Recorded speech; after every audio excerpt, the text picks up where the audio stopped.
What's happening, people? We back with episode 4 with I Said What We Said. As y'all see, I'm by myself. My co-host, they gone on me again, so I'm gonna have to find me some co-hosts or rock alone. Um, I got Coach Burleson here from Florence, which is in Florence, Alabama. Um, 7A boys basketball coach, state runner up. That's big, man. 7A state, that's big. I'm gonna give him a chance to introduce himself to y'all, and we'll take it from there. We're gonna ride out. For sure. Well, I appreciate you having me on. My name is Dylan Burleson.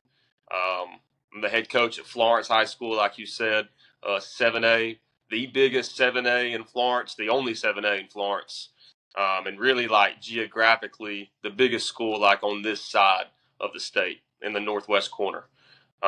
This is my third year, or our third year, headed into Florence. We were at Haleyville High School before we got to Florence. We were there for 5 years. So it's been a really good transition. We love living here. Our support's been great. Our administration's been great. And we had a really good year last year, looking to build on it and capitalize on the momentum that we have right now headed into this next year. Yes, sir. So are you from Haleyville? I am, yeah. So I'm from Haleyville. So Okay. I graduated at Haleyville. I lived in Haleyville pretty much my whole life up until about 3 years ago. So you hear like coaches like going back home toward the end of their career. Well, Hmm. I started, and sometimes that can be good, sometimes that can be bad. I felt like I learned a lot of valuable lessons and grew as a coach and a person, and then that ultimately led to Florence, and um, we've been loving it ever since we got here. Been rocking out ever since. Did Ever you since. did you play any ball in Haleyville or any high school ball, college, collegiate ball? Yeah, so I played at Haleyville. I played basketball, football, and then from there, I went on and I was an ambassador at Northwest Shoals Community College for 2 years, and then I went to UNA for 1 year, and then I finished up at Athens State.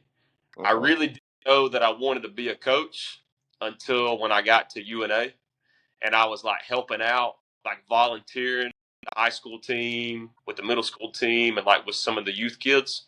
Hmm. I wasn't going to be a physical therapist, like a PT, and I kept working out kids in the youth and elementary school, middle school, and high school. And it finally came over me that I was not supposed to be a PT and that I Yeah. needed to be a coach. So things worked out well. They worked out like they were supposed to. So here we are. Hey, Coach, I wonder, and you probably have heard this before, but I hear it all the time. I wonder, why do people say um, to be a great coach or a good coach, you need to have been played at a higher, like at a very high level? Why? I wonder why people say that, or it's just a recruiting tactic, or I don't know why. I hear it a lot in AAU, definitely. Right. I think everybody's got their opinion and everybody probably sees it a different way. I think it may be more from like a comfort level, like when you play at a high level, like you would have thought that that player or coach had been around a good coach or had been around a lot of people that know the game. But I think like even my route or people that have been through my route, like I don't think there's anything wrong with it. I think it's different, and I think different's good sometimes. Hmm. Um, Yeah. and then like even though even though I didn't necessarily coach in college or play in college to get to where I am right now, I still feel like that I've learned valuable lessons getting us to this point. Yeah. And for others that want to take a similar path, I would say do it. I would say like get to know or branch out like your connections and like your networking tree, Hmm. because that can really help you down the road. Not only like in the game, but like just leaning on people, because Yeah. like the more you know and the more people you can talk to, that's like you're only gonna get better from a person and a coach knowing all those people. Yeah. Yeah. Yeah. Like I say, networking, man, that's the key to almost everything in life. Networking and knowing people. Information and knowledge is powerful. It can take you a long ways. Like when you network, like not only are you able to like bounce ideas off of somebody or off of each other, but like that person can like help coach your team. Like, they may see something if they come to a practice or come to a game, somebody that you're really close with that maybe coaches at a higher level. That's like, hey, like I really think y'all may need to do this a little different, or hey, like I think you could have some success if y'all did this a little better. So like it just helps you, or it feels like it helps the coach or person, whoever it is, like it helps them grow if you're able to network and like bounce ideas off each other. I agree. I agree. Who would you say some of your greatest mentors are, or some of the older coaches that you may have learned a lot from? For sure. So the first two people that come to mind that really got me to where I'm at um, was Jason Yarbrough first. He Shout out grew up Jason. he grew up in the same town that I was in. He played college ball at Sam Houston State, and then he just got me in the gym. He got me in the gym and he put me in uncomfortable situations. And like at the time, I was like, "Why are you doing this?" Or like, Yeah, "Man, you're really uncomfortable right now."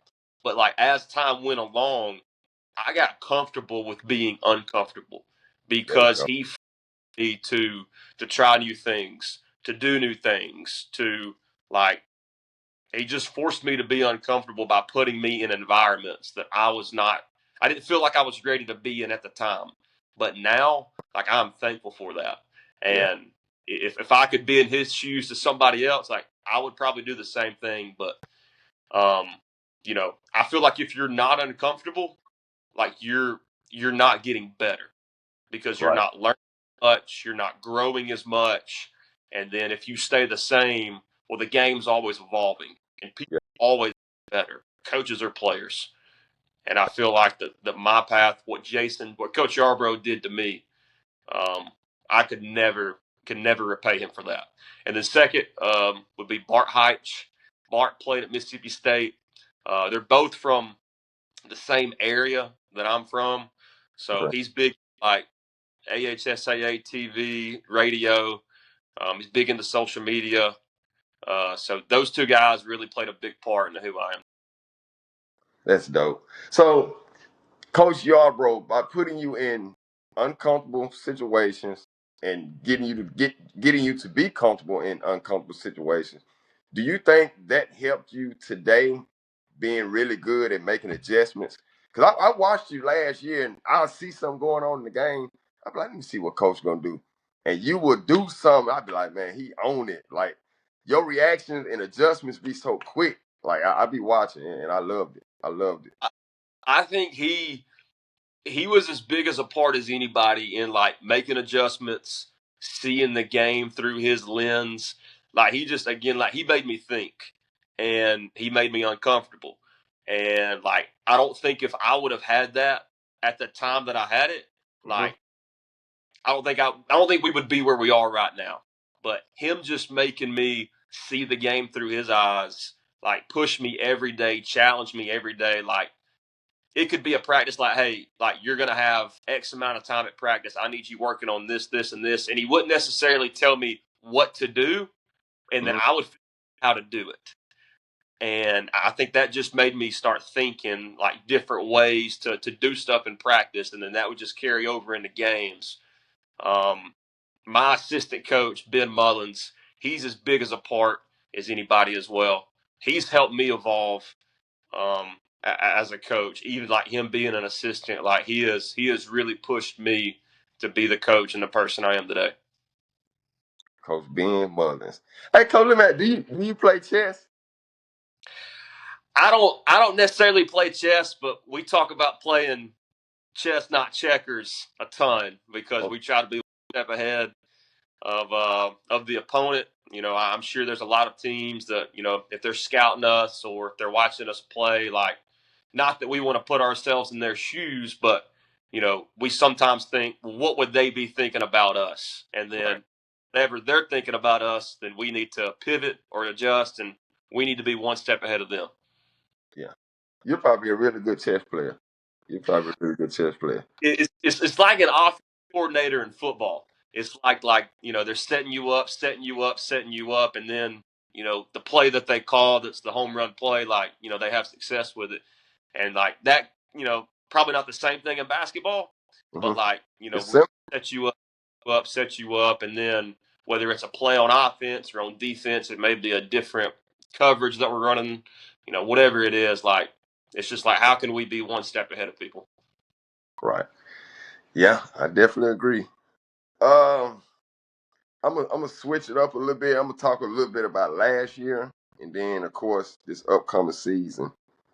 Um, with the size that you had last year, how did you get those guys to believe and know that they can play with these 6'9" and everything that comes with 7A basketball? I think that's a great question. First and foremost, like great question.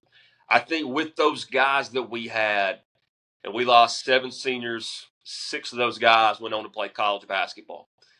And with the size like you're talking about, like for us instantly, like going up against Dwayne Brown in that last game, Jackson Sheffield, even Jackson Gully in the final or in the semifinals, who still plays at Fairhope. Like we really played size all year long.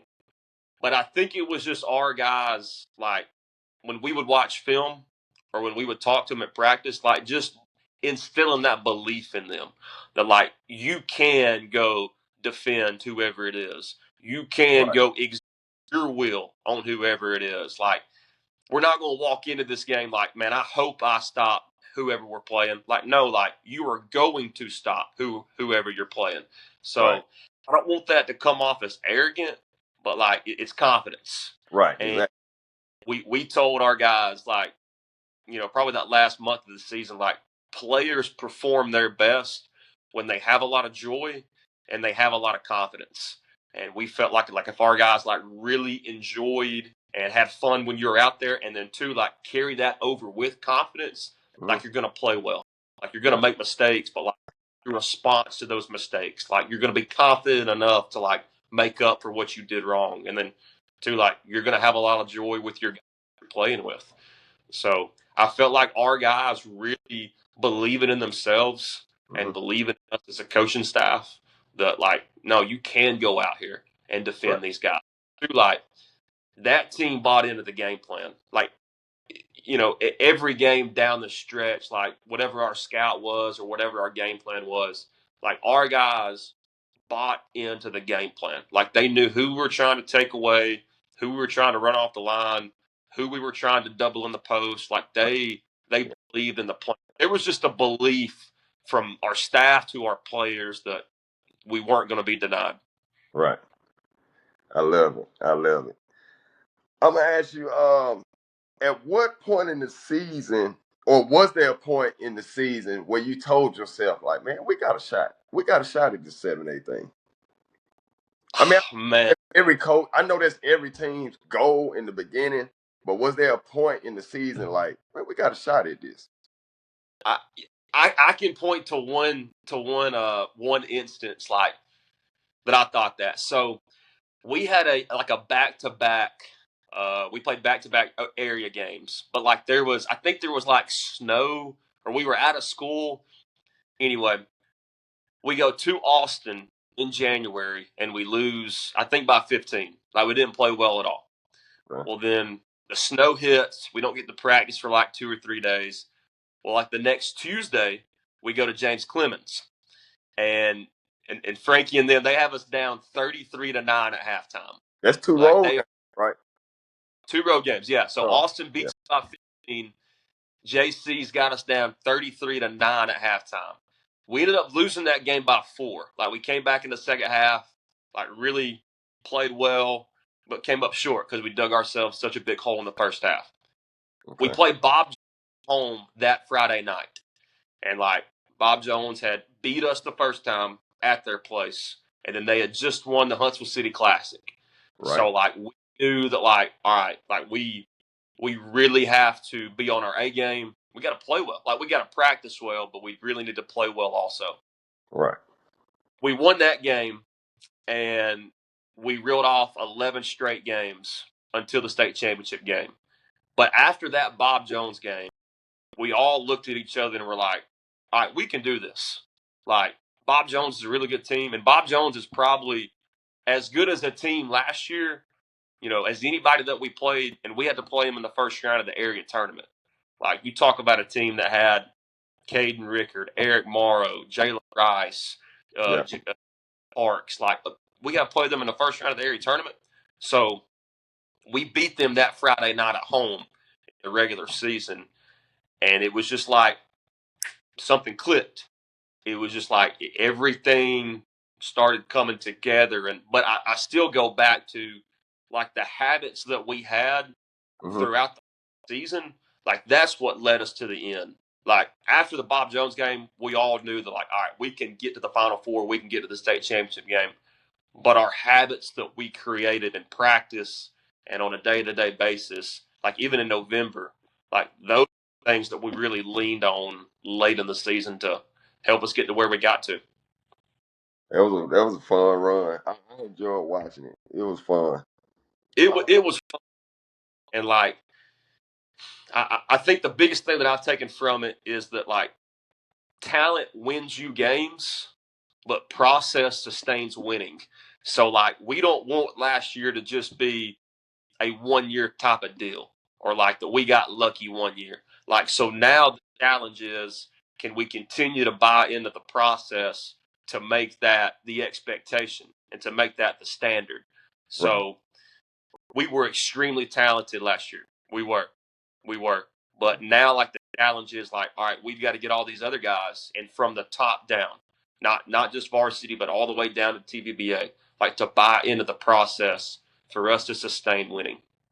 Yeah, I saw where you been posting a lot of TVBA flyers and stuff on your page. So yeah, I have seen that. I have seen that.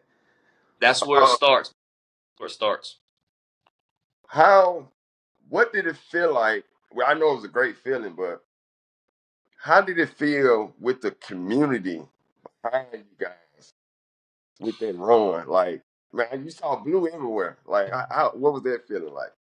It was. I was just talking to somebody about that last night, and when we walked out of the locker room at Legacy Arena, and like all we saw was Yeah, blue and black. That's all we saw, blue, black, and white.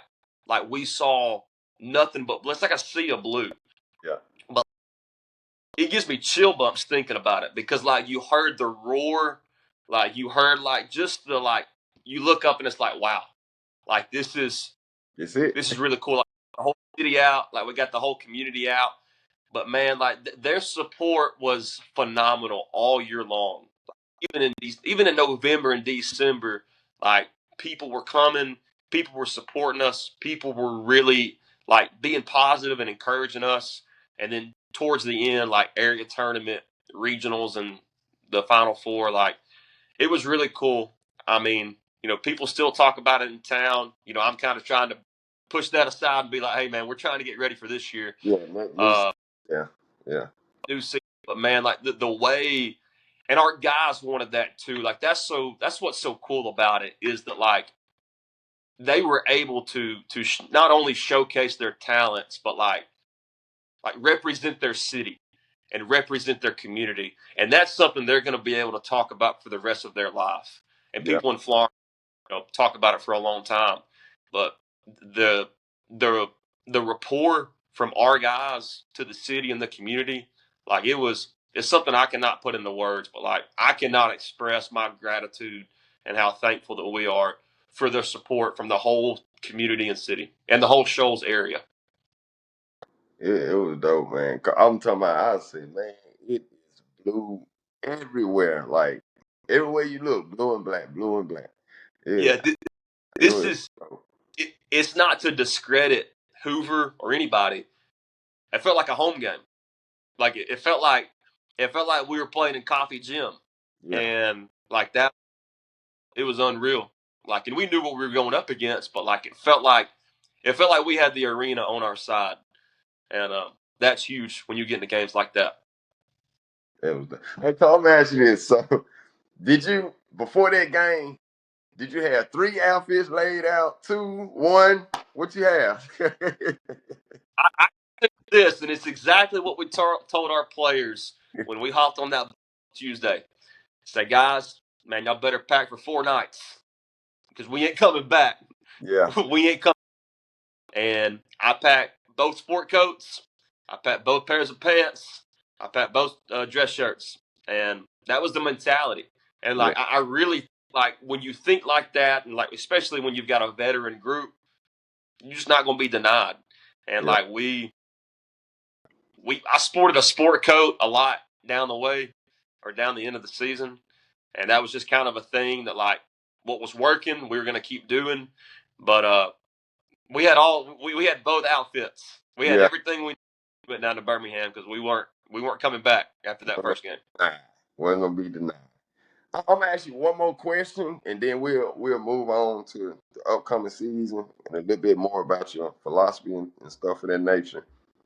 What advice would you give another coach preparing for a playoff run that Man, haven't been through it? that's a good question. My first piece would be, and this is going to be hard, but try to keep things as normal as possible.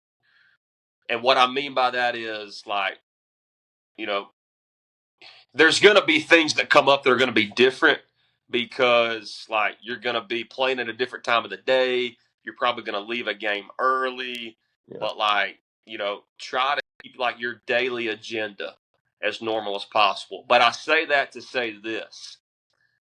We practiced at a different gym every day the week of the Final Four.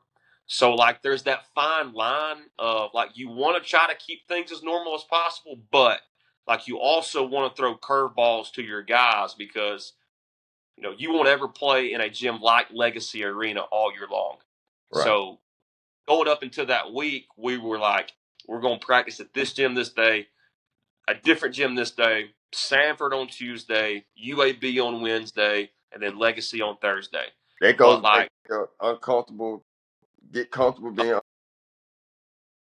that's it. So Yeah, like there's that fine line of like, all right, we want to try to keep things as normal as possible, but throwing guys curveballs and that can also be beneficial. So like we would still try to like do some of the same stuff, but like practicing at different venues.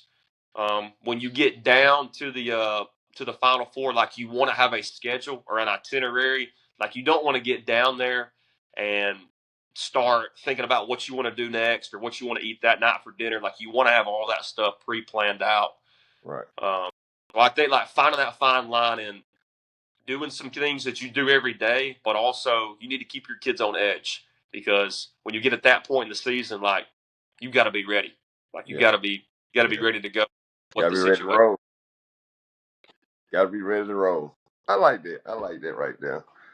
Um, so to get in a little bit about this upcoming season, will your team be young or will you be senior loaded this year? For sure, we're going to be young this year. We have 4 seniors on our team. Okay. We return our point Jay Shad Pearson, and then we return a really good guard that came off the bench for us that'll be a junior this year, and Jason Payne. Those 2 guys played a lot last year. We will lean heavily on those 2 guys, Okay. but then we had 4 guys that were on the varsity that didn't play as much, but are going to be asked to do a lot this year. Cooper Fulmer, who will be a senior, and Cavante Green, who will be a junior. Um, we'll have 12 guys on our team. 4 of those guys are seniors. So we'll have 8 guys returning off this team headed into next year. So we'll be young, but I really like our guys. Like I really do. Like I get that question a lot. Like, what do you look like this year? What will you have coming back? Um, I feel like our guys have been working really hard in the fall. I feel like we improved this summer. Mhm. Um, but I like our guys. I really do. We're going to do some things differently. It'll be a lot like what our first year was. Obviously, we're going to have to play better. Um, but I really like the team that we have. Good mixture. It'd be a good mixture. Um, what roles do you see your seniors lead? Like, what leadership roles would you see your seniors playing this year? They're gonna have to be leaders. Like that's just no ifs, ands, or buts. Like, and I don't think your leaders only have to be seniors. Like I think your leaders could sometimes be or maybe a sophomore or freshman, depending on what your team looks like. But Jay Shad Pearson, like being the point guard for us, like he'll be asked to be a leader. Jason Payne, again, like him being back off that team from last year, he'll be asked to be a leader. But also, like all of our guys are going to be asked to like be the standard every day, and like Right. you're going to have days and bad days. Like that's going to happen. Like that's human nature. Like not everybody's going to feel good every day. You're not going to be your best every day. But the expectation is like your approach, your focus, your mentality, like that has to be up to par with the standard every day. And so then it's going to be on me, on our staff, and our leaders to make sure like we hold that standard. And if not, like we're going to have to hold our kids accountable and tell them what they're doing wrong, show them what they're doing wrong, and make sure we get it fixed. I can't wait, man. I can't wait to see you guys again this year. Um, how do you evaluate your talent and determine roles on your team? That's a good question. Man, you're asking some hard hitting questions. I like it. I like it. No, that's what I want. Like I want the heavy hitters. That's Man, dope, and when man. it comes to finding roles, I think there's different things that every team can do. We really try to like have preseason meetings with our guys, so that way, we're able to talk about some stuff with them. We get them to like fill out a Google form, and we ask questions on there, and then we talk about their answers, and that will lead into what we think their role is going to be. Coach Mullins is actually working on right now a like an off season or a preseason development plan that Okay. talks about the non football varsity guys that we have with us. So I think communication to them more than anything, clarity, like that can go a long way. We just want to be transparent with them. Like we want to make sure they know what they're supposed to do, what our expectations are of them. And then two, like we placed a lot of emphasis on practice and what we do in practice. Like we compete a lot. Like we have a winner loser a ton. Yeah. And there's ways that we keep score. So we have a winning ladder, and we keep track of your wins. We keep track of your losses. Obviously, if you're Compete, up man. at the, if you're up at the top of the winning ladder, like you know, you're probably going to get the nod. Yeah. Your role as far as like you're still going to have to play within the confines of your role. But like we want to play guys that win, Yeah. and like what way to win than in practice. So like I said, like we find different ways to compete in practice, and like we have different scoring systems, but Hmm. like we keep track of wins a ton every day. Every day we're keeping track of something, and like you're either moving up or moving down that winning ladder. And like I said, like, clear and transparent communication when it comes to roles can go a long ways when it comes to your team having success. I like that. I like that right there. Keeping up with wins and losses and everything. And So like it's we compete. we've got we got like a shooting ladder too. So like Hmm. we do different shooting. So we're doing different shooting drills. We're keeping track of how many like made shots or how many points you get on that drill.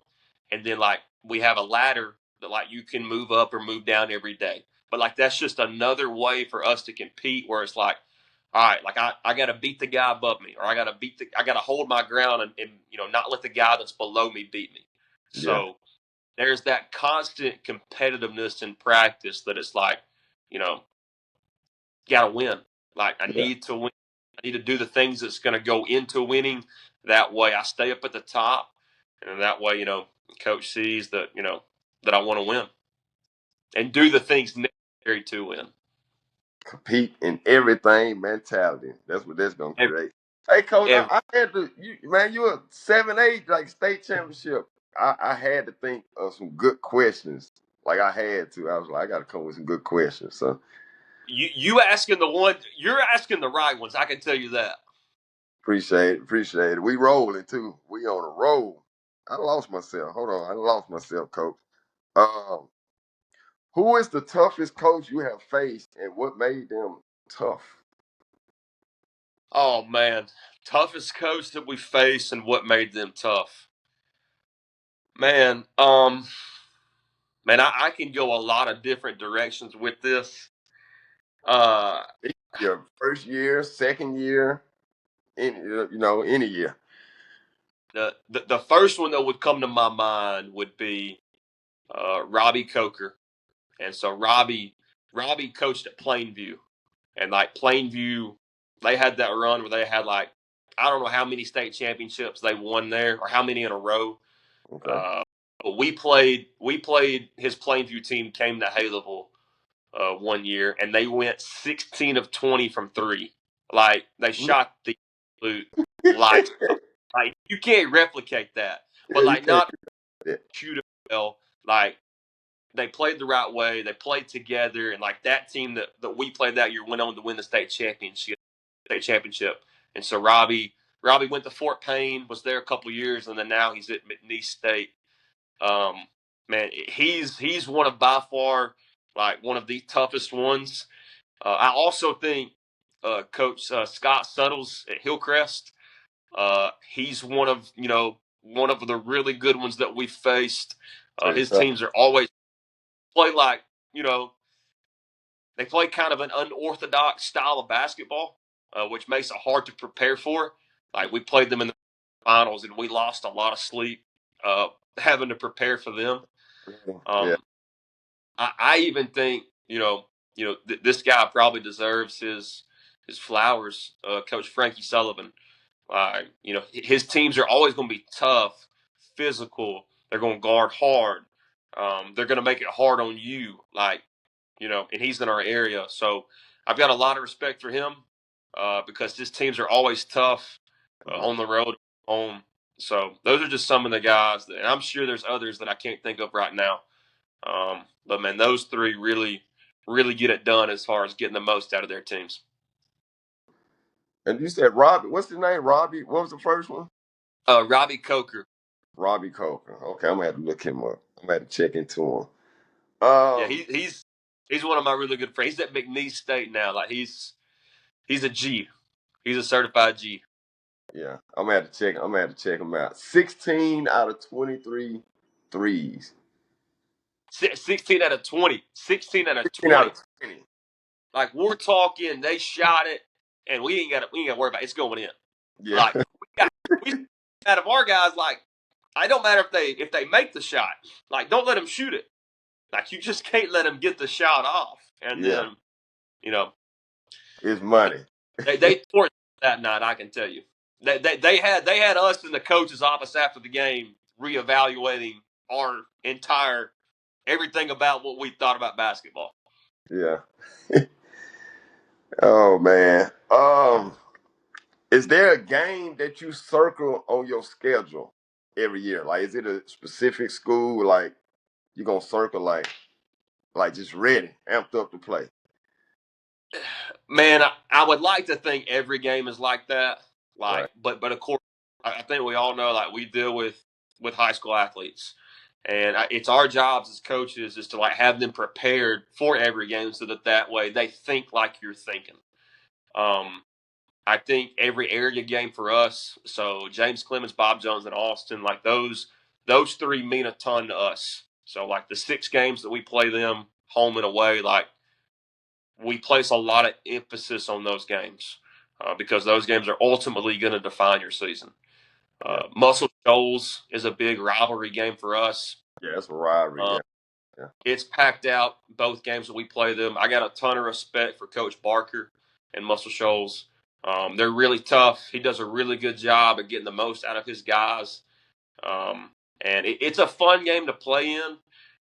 It can get a little loose sometimes. I feel like, as far as you've got some guys that may try to get out of their box. But again, that's where we come in as coaches to Like, make sure they keep the main thing the main thing, and Yeah. we've got to go out and get our game plan. But really, like the area games and then the Muscle Shoals game, like people take a lot of pride in those games. But for us, like every game's big. Like never too big, never too little. Doesn't matter who we're playing or where we're playing at. Like we look at every game like a game seven, and that's what we tell our guys. Like as we start getting closer to the postseason, it's win or go home. Like it's a game seven mentality. And I feel like when you start thinking like that, like that's where the won't be denied. That's where the attention to detail and like making sure that we make the right basketball play is going to come into factor. Yeah. Hey, coach.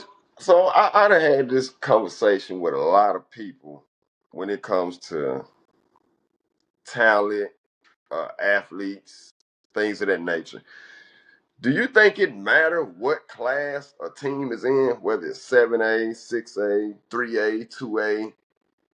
I always tell people the talent may be different just a little, but to me, it's just the class really just determines how many students go to that school.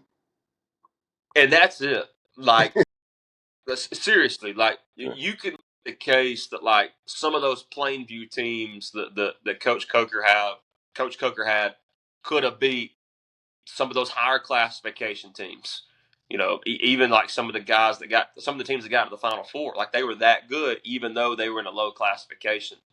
Like 6A, you know, has been really, really good the last several years, and they may be a notch below 7A as far as like when it comes to students and like classifications, but like they could probably still play with or beat some of those teams that are in 7A that are in the Final Four playing for a state championship game.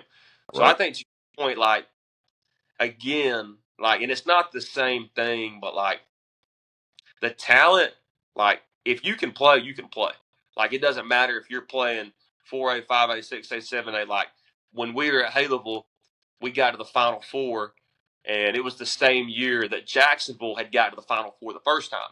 And so Kate Phillips and John Broom and the two twins were there at Jacksonville. Well, that Jacksonville team could have probably beat some of those 5A teams that got to the Final Four or the 5A state champs. Like they were that good. Yeah. So regardless of what classification you're in, if you can play, you can play. You Like can play. that's I believe that. Basketball is basketball. Yeah. That's And the goal's 10 foot. It's a 94-foot floor. Like whether you're playing 3A, 1A, 6A, or 7, like it's basketball. yeah. I agree.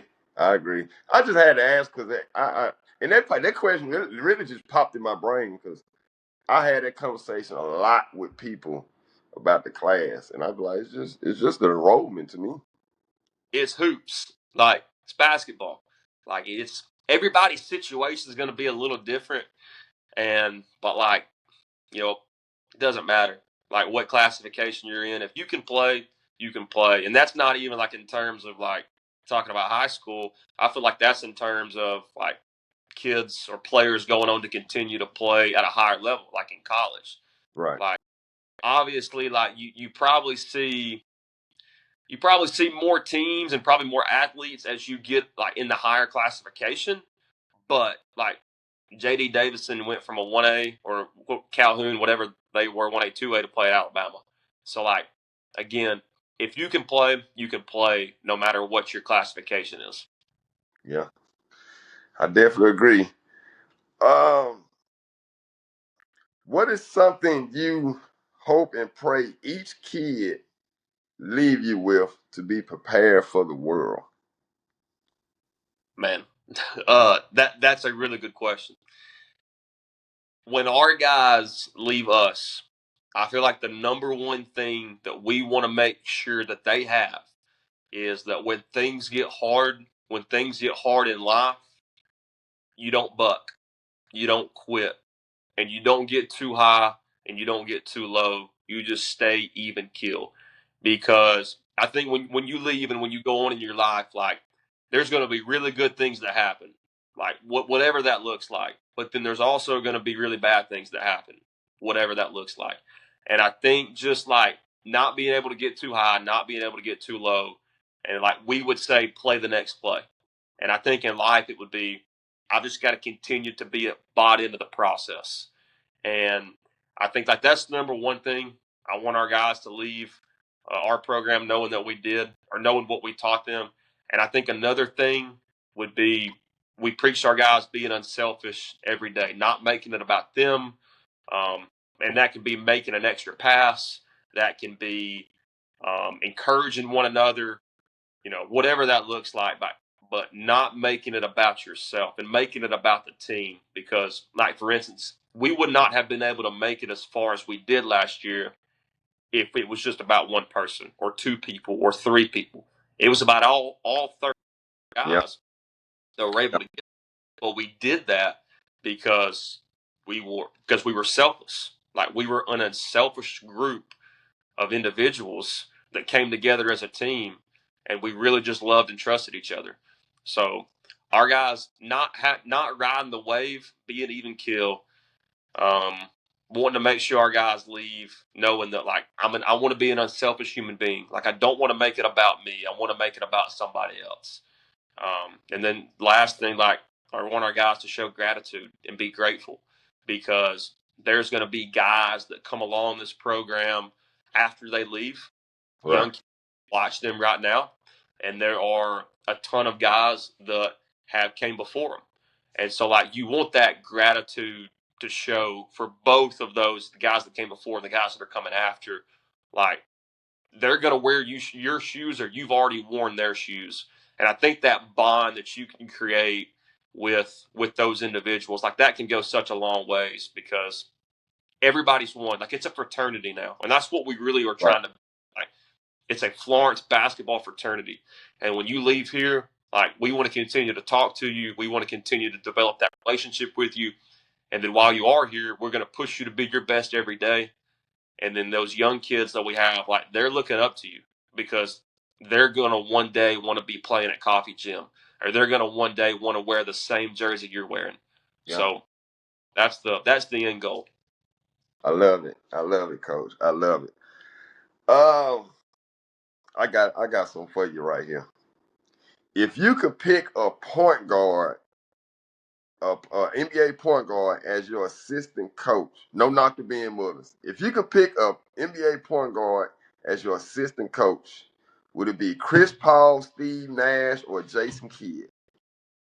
Man, so we were asking that. Listen, when you were asking that question, I had already started thinking about guys, and two of them you just named.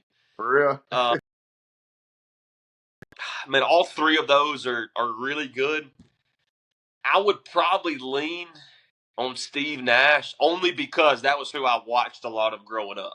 Okay. Like, I mean, it was nothing for us to turn on the TV and watch the Suns and him and Amari Stoudemire playing 2-man game off of each other, Steve Nash? and just like, Oh, he was yeah, cold yeah, though. Yeah, he he was he cold. was he was. I just think, like, the vision, but like Chris Paul has that vision, Jason Kidd has that vision. There's, if you play in the NBA, like, you got it, you got that Yeah, vision. yeah, I would just say, because that I watched a lot of Steve Nash growing up, that's probably who I would take to help us out a little bit and come coach up. He could come coach us up. yeah. All right, I got one more for you. Um, for a championship game, whose playbook and philosophy would you choose? Phil Jackson, Popovich, or Pat Riley? Man.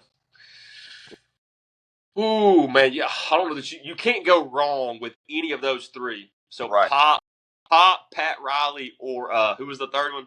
Phil Jackson. Phil Jackson. Man, I don't know that I go wrong. I'm probably either going Pat Riley or Phil Jackson. I would say Phil, because, I mean, he coached Michael and Kobe, Yeah, like, and he won a lot of NBA championships. But you can say the same thing for Pop and Pat Riley as well. And then Pat Riley, um, I just think the way that his Heat teams, and the way that, like, the Heat culture, like, you hear that yeah, term thrown around some of the basketball community, like, the Heat culture, the Heat culture. like the way that they practice and like how hard they work, like that's I don't want to say we try to emulate it, but like Right. we work as hard as we can.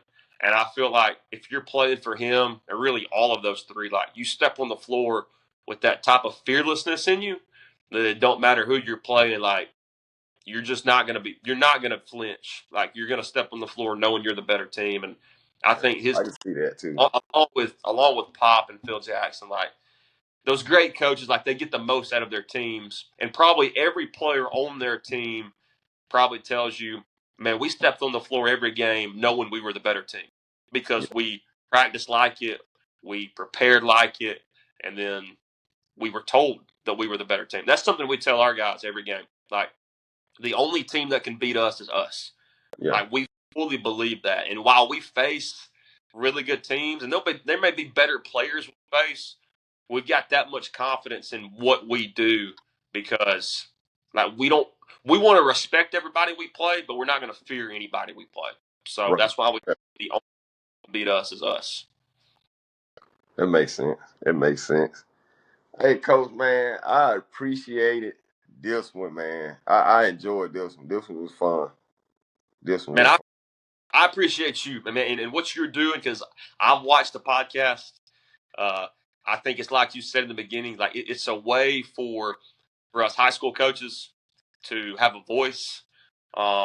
And there are different ways, whether it be through podcast, whether it be through getting in our coaches association, and then to like networking. Like when you're able to bounce ideas off of each other, when you're able to just have casual conversation, because like during the season, like it gets hard.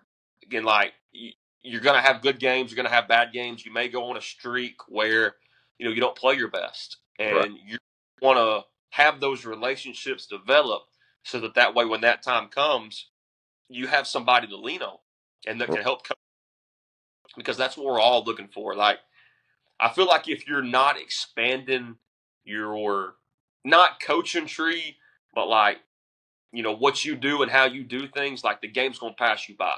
Right. And that's something that we take a lot of pride in here at Florence. Is like continuing to develop. Like we want to develop our kids, our guys, but we really want to develop our coaches and ourselves as well. Right. Yeah. And us parents, man, like we appreciate all coaches, especially me. I appreciate every coach that's doing what they doing what y'all doing. It's a hard job, man. It's hard trying to develop. It's hard trying to develop kids and also win. Um, y'all trying to develop young kids and teenagers and help them grow up to be great young men. Like it's a lot that y'all do that probably go unnoticed with some people sometimes. So, yeah. And I think part of that is part of the job. I think that the ones that get in this, like we know what we're signing up for. I can't remember what year it was, but I was like first year in college or second year in college, and I had a college teacher tell me the teachers don't teach for the income, they teach for the outcome. And when I heard that, that really stuck because like you've got the ability to make a difference in every kid's life that you come across. And while where it's basketball with us or where it's in the school or in the community, like you've got that chance to really help and mold them. And I think we take a lot of pride in that development because we try to really form a relationship with our guys. Hmm. And when you have that relationship and that bond, like you get the most out of them. And when they're not necessarily maybe doing what they're supposed to do, like that's where you can have that conversation with them, and it can be a lot of different ways. You can use a lot of different words to get the most out of them, Right. but like have that relationship and that like you have built that foundation. When you hold them accountable, like they're gonna have that level of respect.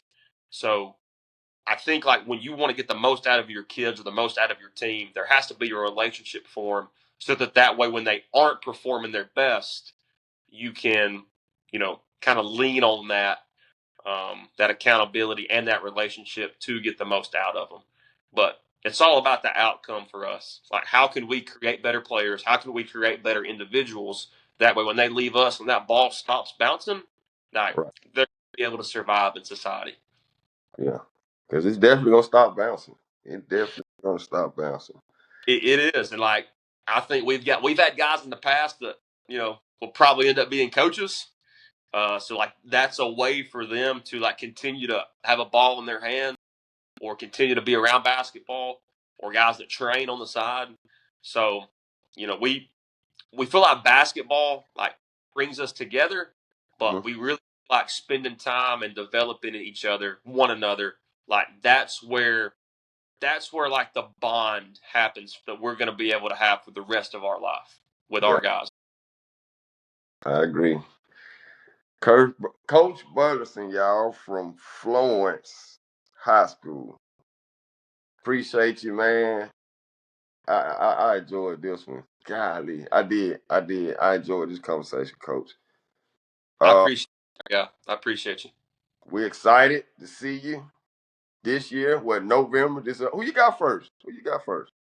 Man, so our first game is November the 11th. Okay. We play in a Veterans Day Classic at Mae Jemison High School, Oh and yeah, we play. I'm there like swim well. I'm in there. Yeah, we play our first game, You play who? so Hustle? we'll play Huntsville. Yes, sir. So we Good one. play the very first game at Mae Jemison in the Veterans Day Classic. Our first 5 games are really hard. I say really hard. Like, every game is going to be really hard, Right. but really feel like the first 5. Um, we're gonna have to be on our. We're about to be our best, but we're really gonna have to like, we're gonna see what we're about to. Like, we're gonna be exposed some, and I feel like when you play good teams, you get exposed, so that way you know what you need to work on. So we're gonna play some really good teams. We're gonna play some really good coaches and really good players. So we're excited about it. Have you played Huntsville recently? When Man, played? we played Huntsville in the Into Hoops in the semifinals last year at Sparkman. Okay. They beat us. Um, I can't remember what the final score was, but I got a lot of respect for Coach Schweers and their team. They do a really good job. So we're excited to play them. And then they've always got good players, and they do a really good job when it comes to developing them. So we're excited to play them first game and see where we're at. I'm in there, Coach. I'm taking off work today. I think, do I got to work? Yeah, I got to work, but I'm taking off. I'm putting it in tomorrow, too, so I can go and get approved for it. Get approved for it, put it in. It'll be fun. Man, first game of the Veterans Day, man, it'll be no school. It'll be fun. It's going to be a lot of good games. There's going to be a lot of. See, I shouldn't have to work anyway, but that ain't right. But I'll see you, Coach. November 11th, I'll be in there. Perfect. Yes, sir. Appreciate you, Coach. Appreciate it.